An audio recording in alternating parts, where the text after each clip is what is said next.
So before I start pulling everything out, this actually was in 2 boxes.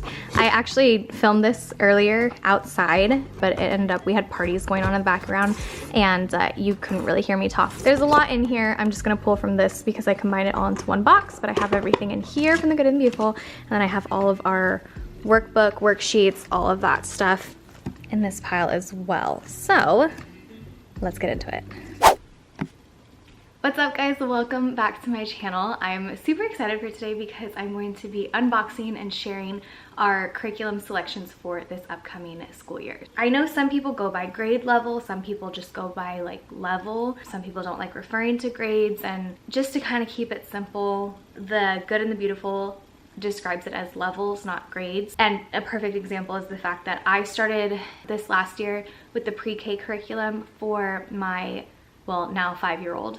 And that curriculum is a lot shorter than the average curriculum. And so we blew through that. She took her assessments and all of that stuff, and she was ready for kindergarten. And so now she got an early start to kindergarten. We just kind of transitioned into that and everything, and she had her curriculum to finish, and I wanted her to kind of be in line with her brother of starting another level at the same time. We're finishing that out this summer, and so she'll be starting level 1 this upcoming year. Probably going to be a consistent reminder throughout this video of don't compare over and over and over again, because even as each year goes by, I find myself getting caught up in it too, that we just have to take a breath, recognize that our kids are at the pace and space that they need to be at right now, and there's nothing wrong with that. So with that said, I'm going to show you the language arts. So first we have level 1 for my 5-year-old, and Hayes is going to be doing this. So just a quick little, you've got the course book. It comes with the booster cards, and then you have booster books that go with this as well. Now I don't have this with me just because I didn't buy another set, because they're reusable, and technically this is too. What I will say is that if you are considering buying these, before you dive into this and everything, I saw on the Facebook group that these little sticker spots, come on, down here are the places that you would, or where it says mastered is where you would put the stickers when they do master it.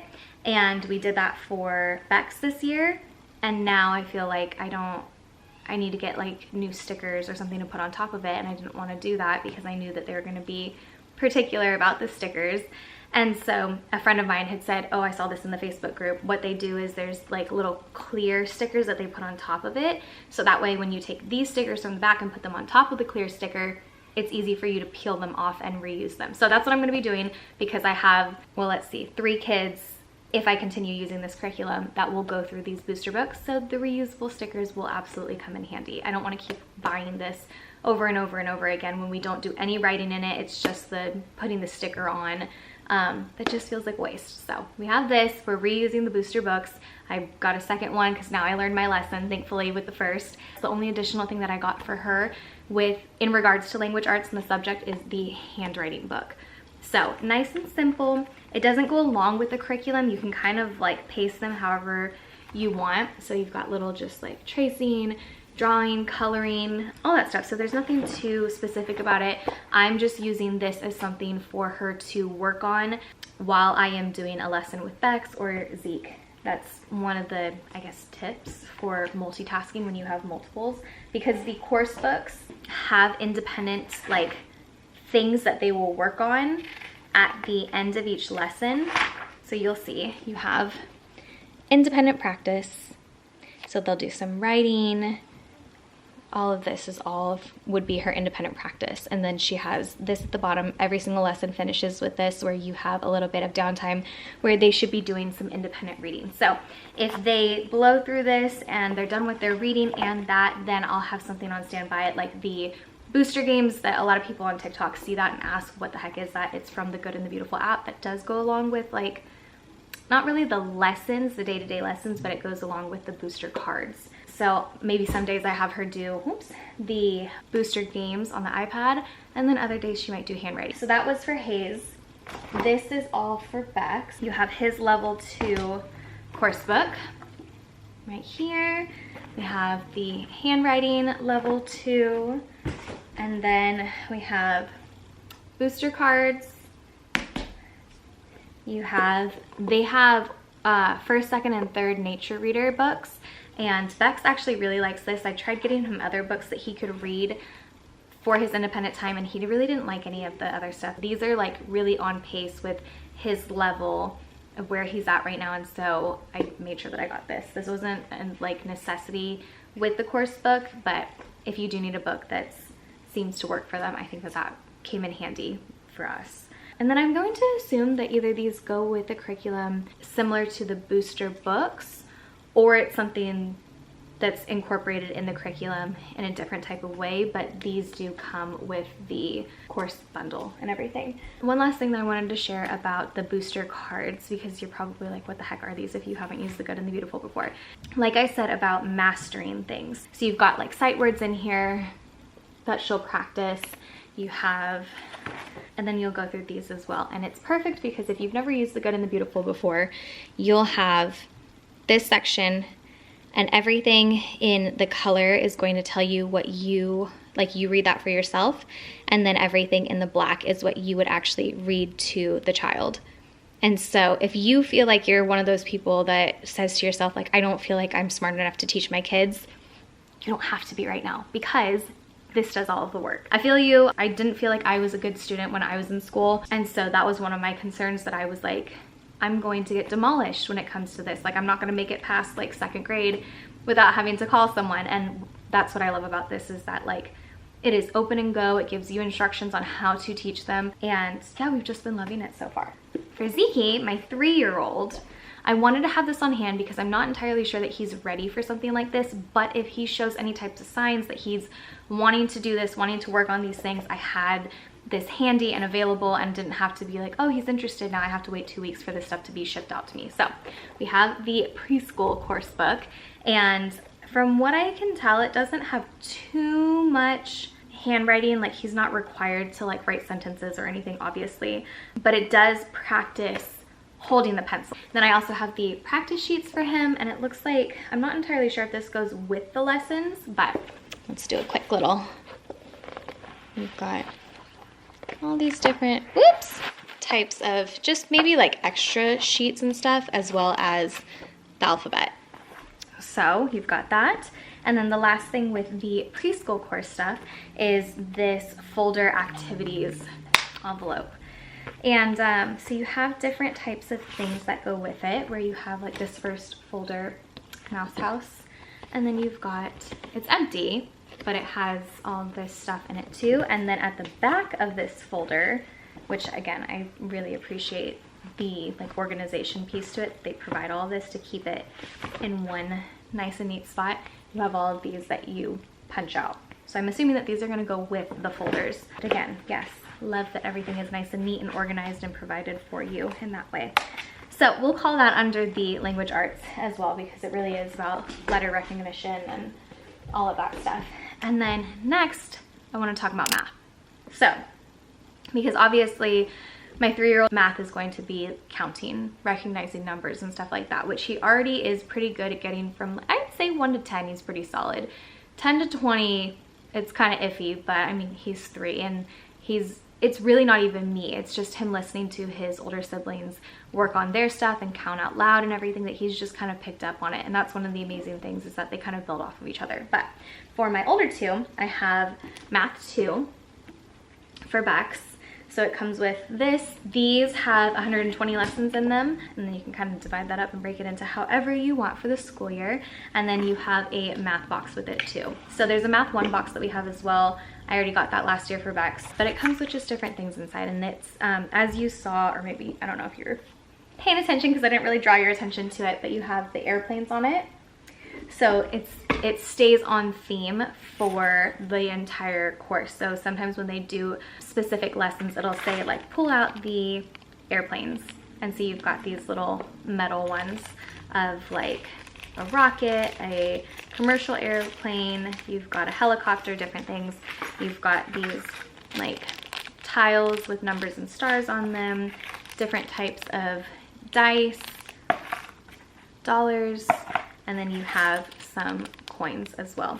The nice thing is that they're never going to ask you to like pull out more money than they already provided in these. So you can always count on, like, if you have this box, you have everything that you need. So that's nice. And then the one thing I wanted to bring up too that I should have said earlier, these spiral bound, so even the language arts one and everything, I'm going to tag this Instagram account that a friend of mine sent me because the pages start to come undone. This isn't fully sealed, closed, whatever. And so there's a mom who has shared like a little hack, and it's basically like weaving twine or ribbon or yarn or whatever in between to keep it closed. But if you are going to get this, I highly recommend doing that immediately before your kids ever get a hold of this, because like if I showed you Hayden's language arts books from this last year right now, the front and the back pages are missing. Some of the front pages have already fallen out of the math book. I've lost kind of the assessment, well, not lost, but they have come out, the course assessment pages at the very end too. So the nice thing is that if you do lose any pages, if you forget to bind it or whatever, The Good and the Beautiful offers their PDF versions of the curriculum for free. So if you ever lose any pages or it gets ripped out on accident or whatever, you can go and look at the PDF version and then maybe write it out for the kid, or so you have options. So that is math for the big kids and language arts. Now let's talk about science. So to be completely honest, when I started last year, I had big plans of all the things that we were going to do. I felt like I needed to make sure that I was covering every subject and we were going to do it every single day, 5 days a week, and that did not happen. So I had bought some of the science unit studies from The Good and the Beautiful with every intention of completing them, and I did not complete any of them. I really dove into Fields and Flowers from their Little Hearts and Hands collection. I don't know what you want to call it, but when it came to the unit studies, I didn't touch them. And that thankfully has kind of helped me make the decision to do more year-round and switch off between subjects. And instead of doing all subjects every single day, I think this is what's going to work better for us. So I wanted to show you the ones that I got last year that we're going to start with probably in spring. But for the nature science piece of it, nature study things, we're going to do that more year-round. So let me just dive into it and I'll explain. So first we have motion and simple machines. So technically this is for grades 3 and 6, but I wanted to have this on hand again to just really have the resources if Beckham was actually able to do this. And now that he's at grade 2, this might actually be better for him to be able to do some of these worksheets and dive a little bit deeper, especially since he is super into simple machines and engineering and all of that stuff. I think he'll really dive into that lesson, and that those worksheets might actually come in handy. Same thing with safety. We have the safety study. There are certain things safety-wise that some families just choose to skip, but they appreciate the other parts of the safety piece. So some lessons they just overlook maybe for the time until they feel like it's age appropriate or whatever. So it's up to you, but I definitely, one of the things Sammy and I talked about was making sure that when we do get to the safety study, that we sit down beforehand, go through the lessons that are kind of more, not concerning, but we could just end up having hard conversations with the kids. We want to make sure that we are prepped and we've had conversations beforehand so we know how we want to tackle it. So that's that. So like I said, springtime will probably be around the time that we do those. So you have Wind and Waves just released. And so you've got the parent guide, and then you have the book as well that has all the like stories in it that go along with some of the lessons. So I'm saving that one for summertime. This is the one that we got last year that I had every intention of completing, and we didn't actually get through all of them, but you have the Fields and Flowers one, and I think we're going to keep this one, and we're going to, so we'll probably do language arts and math for fall and winter, finish that, and then once we're done with those, alongside language arts and math, we will do these lessons through fall and winter. And then when we get to spring and summer, we'll transition into the science units like the safety and simple machines, as well as our nature studies being more focused on the wind and waves, because we live in California and I feel like the opportunity for field trips with oceans and aquariums and all of that stuff will be perfect for summer and springtime. All right, so that's kind of covering all of the science and nature study stuff. Now, the other things that I wanted to talk about were the resources. I covered everything that I have got from The Good and the Beautiful, and I ordered some other stuff off of Amazon that I wanted to share as well. So when it comes to Bible as a subject, I got this book off of Amazon, and it's a devotional, and I'm super excited to dive into that with them.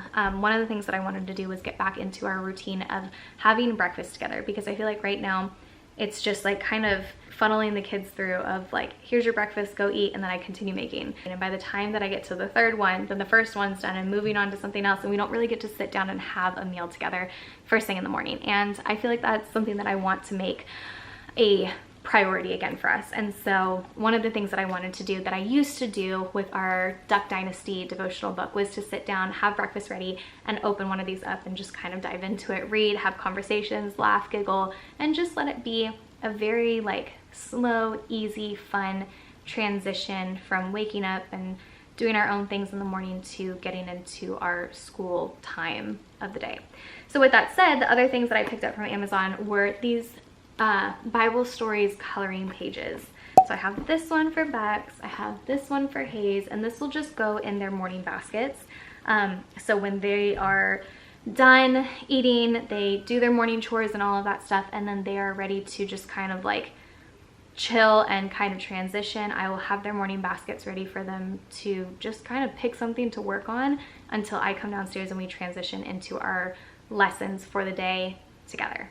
One of the things that I'm trying to release this year is the control of certain things. I don't know if you've ever heard that Jordan Peterson audio off of TikTok or have ever even heard him speak, but there's something that he says, and it's allow children to do dangerous things carefully. But I am trying to incorporate this again because I know that especially Bex is old enough to be able to use these on his own. But I think something like this of giving practice in a place where I can supervise is going to be what I need to release that, but then also good practice for them. So I have 3 of these because I feel like Zeke is at a place where he can do something like this with my supervision. I am absolutely down to let him start working on this as well, because it's one of those skills that they just need to have and learn. Maybe not a morning basket thing, but definitely just an extra thing if they want to work on something. This is a good alternative to like screen time. We'll sit down at the table, I can get some work done, we're all together, and they can go to town with that. These are technically would fall under more like science, but my kids are just like obsessed with science, and so I'm really categorizing these as just extra resources and tools for them. But I have these different Evan Moore books. So for Bex, I have 2 different ones. I have this STEM workbook. You have different things for him to work on. He's always wanting to work on projects and everything, and so I feel like that's a good morning basket item for him to have. Just something for him to kind of just get those wheels turning and going for the day, and something that I know that he's going to enjoy. Second thing that I have for him is this Smart Start Beginning Coding. My kids absolutely love the Osmo games, but if I'm not feeling like letting them have the iPad at 8 o'clock in the morning, I feel like this is going to be a good alternative to letting them do the coding game on Osmo. So I have one for Bex, and then I got one for Hayes too, because she's still not old enough to do it on the Osmo, but I feel like she's showed a lot of interest in wanting to do it, and she's super bummed that it's just one thing that she can't do just yet. And so I felt like this would be a good start to kind of motivate her. If I can see that she's doing this really well, and maybe she shows signs of, you know, accomplishing this and being able to comprehend what the game is and how to use it, then this might even be something that I could use as a way of like, get a few of these worksheets done, then you can have time on it later today. That type of negotiating that would go on, if that makes sense. So that is what I have for morning basket fillers and kind of just other things to kind of keep them busy and a good screen time alternative.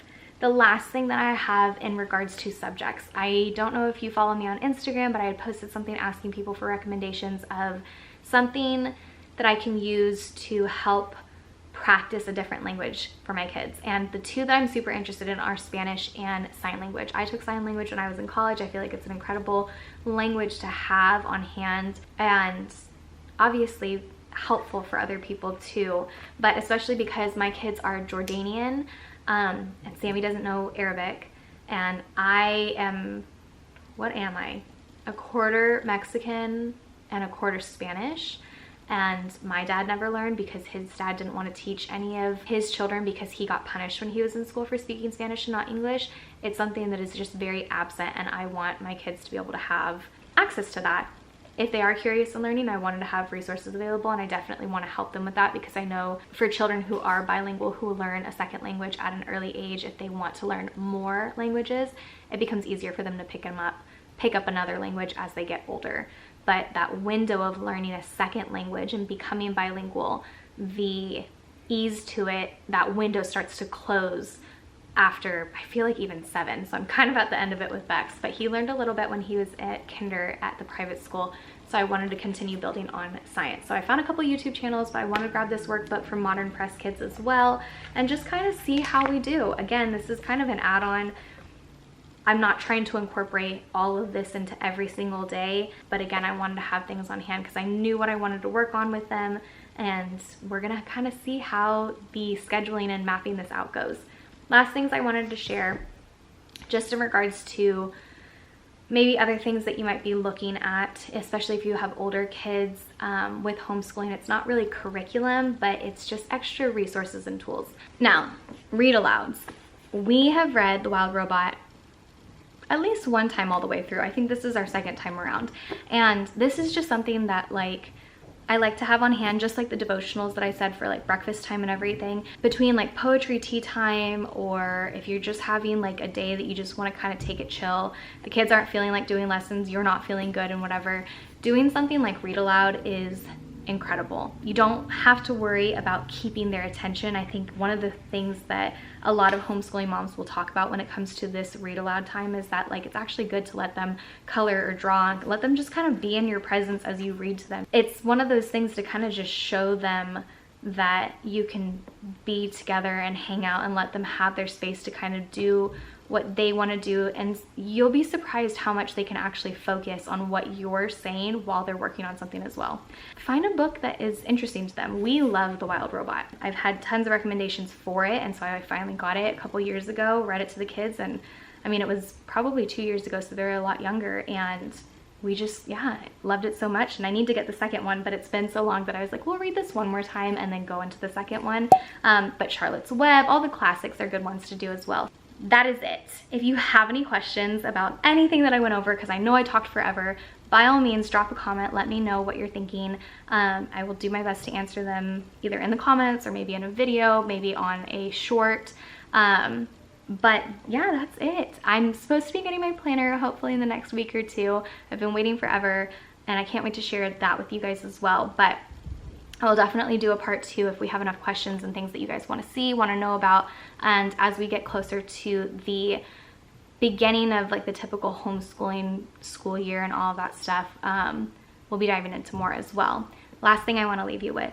If you have not heard, I have started the Homeschooling Mamas Club, and basically we are reading for the month of July, The Call of the Wild and Free. In the month of August, we're going to be reading The Wild and Free Family, and I'm just kind of considering this more of a group, a preparation party. In preparation for the next school year, we are kind of just realigning ourselves, our heart posture, making sure that we remember and know our why of why we're doing this, and finding community with other people as well. So if you're interested, by all means, you can join me on Instagram or TikTok. There's no official group page or anything like that.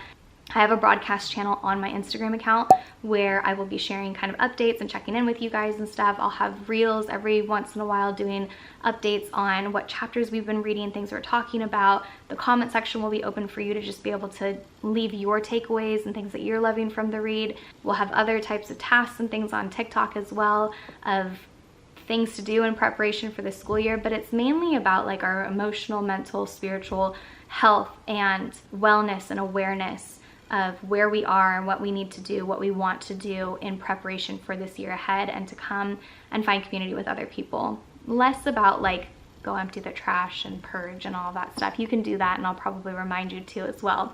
But this is an opportunity more for community and just checking in to make sure that you as the mom are good to go, to love on your kids, to be the best version of yourself, and to have that support that you need as we prepare for another incredible, amazing school year. So that's it. I love you guys. I will check in with you soon. Make sure that you are subscribing, following, all of those things. I'll have as much linked in the description as I possibly can. The website is coming back in just a matter of weeks, so I will have blogs and everything up as well, and I will talk to you guys